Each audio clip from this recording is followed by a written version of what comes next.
Hello, good morning, welcome back to my channel. তোমরা সবাই কেমন আছো? আশা করি তোমরা সবাই অনেক ভালো আছো, আর আমিও বেশ ভালো আছি। সকালবেলা ঘুম থেকে উঠে যা যা কাজ থাকে সব কাজ সেরে নিয়ে এখন একটু চুলে তেল দিচ্ছি। তার কারণ কি বলো তো, প্রচণ্ড পরিমাণে চুল উঠতে শুরু করেছে। কেন কে জানে, হয়তো এই বর্ষাকালের জন্য এরকমটা হচ্ছে, ভালোভাবে চুল শুকাচ্ছে না, সেই কারণেই চুল উঠতে শুরু করেছে। কিন্তু সবই তো জানো যে চুলটা মেয়েদের একটা ইমোশন বলতে পারো। চুল উঠলে খুব কষ্ট হয়, মানে যারা চুলকে ভালোবাসে, আর আমি তাদের মধ্যে একজন।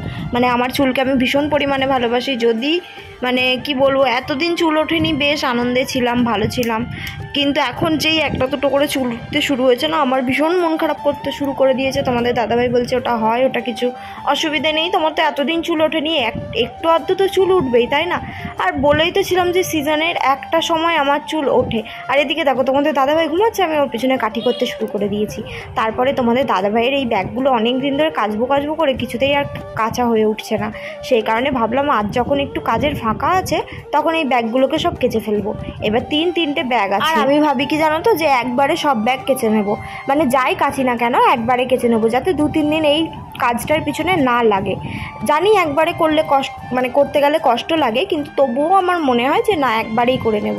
তো সেই মতোই দেখো ব্যাগ খালি করতে শুরু করে দিয়েছি। আর ব্যাগের ভেতর থেকে আমি একটা এমন জিনিস পেয়েছি যেটা মানে যেটা দেখে আমার চোখ দিয়ে জল চলে এসেছিলো বলতে পারো, আমার আনন্দে চোখ দিয়ে জল চলে এসেছিলো। যাই হোক, সেটা কি তোমরা অবশ্যই দেখতে পাবে। তো এখন দেখো, এই যে ব্যাগ থেকে সব টেনে টেনে আমি বার করছি, এরপর ব্যাগগুলোকে কাচবো। কিন্তু কি বলো তো, ব্যাগগুলো কাচার পরেই দেখলাম কি বৃষ্টি চলে এসছে, মানে খালি জলটা ঝরেছে ব্যাগ থেকে, ব্যাস বৃষ্টি শুরু।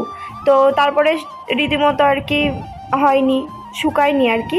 তো এই দেখো মেমেন্টো, মানে তোমাদের দাদাভাই এখন যেখান থেকে ডিউটি দিয়ে এলো, মানে যে জায়গা থেকে এখন এতদিন ডিউটি দিচ্ছিল আর কি, যে জায়গা থেকে, তো সেই জায়গাটা হচ্ছে মানে অনেক খারাপ একটা জায়গা।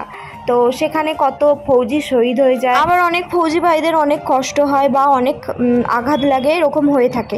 তো সেই জায়গা থেকে আমার তো একটা প্রাউডের ব্যাপার, তাই না, যে তোমাদের দাদাভাই ওই জায়গাটা কাটিয়ে ফাইনালি চলে এসেছে।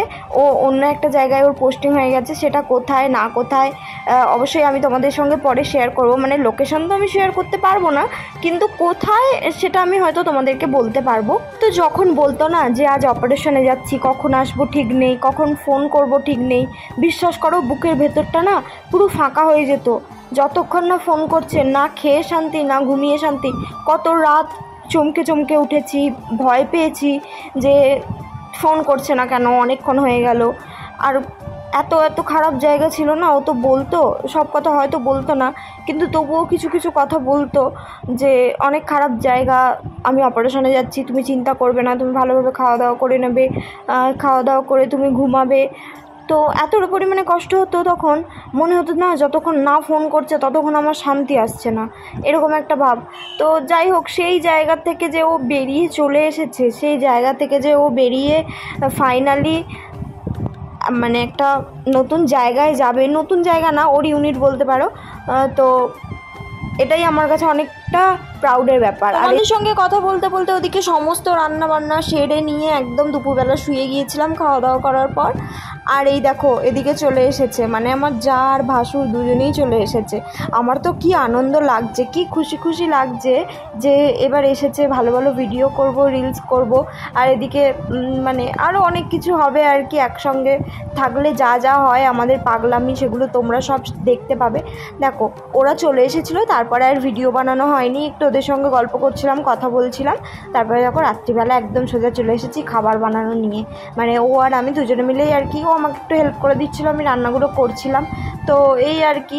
আর ওয়েদারটাও বেশ ভালো ছিল, ঠান্ডা ঠান্ডা ওয়েদার ছিল। আর দাদা আমার রান্নাঘরে তো এসেই দেখছে যে একদম মানে কম আলো, তো সেই কারণে দাদা কি করেছে, আমার রান্নাঘরে বেশ একটা জোরালো আলো ছিল দাদাদের ঘরে, ওটা লাগিয়ে দিয়েছে। মানে এসে মাত্র দেখেই আর কি ওই আলোটা লাগিয়ে দিয়েছে।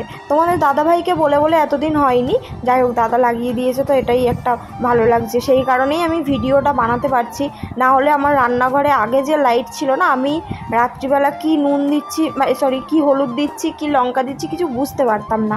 তো লাইটটা পাল্টে লাগিয়ে দিয়েছে বলেই আমি তোমাদের সঙ্গে রান্নাঘরে এই রাত্রিবেলা ভিডিও করতে পারছি আর কি। তো আমারও বেশ ভালো লাগছে যে এতদিন আমাকে ভিডিও বিকেলেই এন্ড করে দিতে হতো, এখন একটু আধটু হলেও সন্ধ্যা সন্ধ্যাবেলাটা আমি মানে ভিডিও তোমাদের সঙ্গে শেয়ার করতে পারবো। আর এদিকে দেখছো কাজ কিন্তু কম হচ্ছে, আমাদের কথা বেশি হচ্ছে। এরকমই হয়, দুজনে মিলে থাকলে না শুধু এই জিনিসগুলোই হতে থাকে, মানে এত পরিমাণে আমরা বকর বকর করেই থাকি, সে কি আর বলবো, তোমরা দেখতেই পাবে। আবার মাঝখানটাতে একটু কারেন্ট অফ হয়ে গিয়েছিল, তো তারপরে দেখো ও বসে বসে কিন্তু বকেই যাচ্ছে, আর আমিও এই একটু করে কাজ করছি আর ওর সঙ্গে কথা বলছি। মানে আমাদের তো ঠিকানা নেই না, কোনো শেষ হয় না। আমরা মনে মনে ভাবি দুজনে যে কি এত কথা বলি, পরে ভাবতে গেলে আর কিছুই মানে মনে থাকে না যে কি কথা বলি, ভুলে যাই সবটা।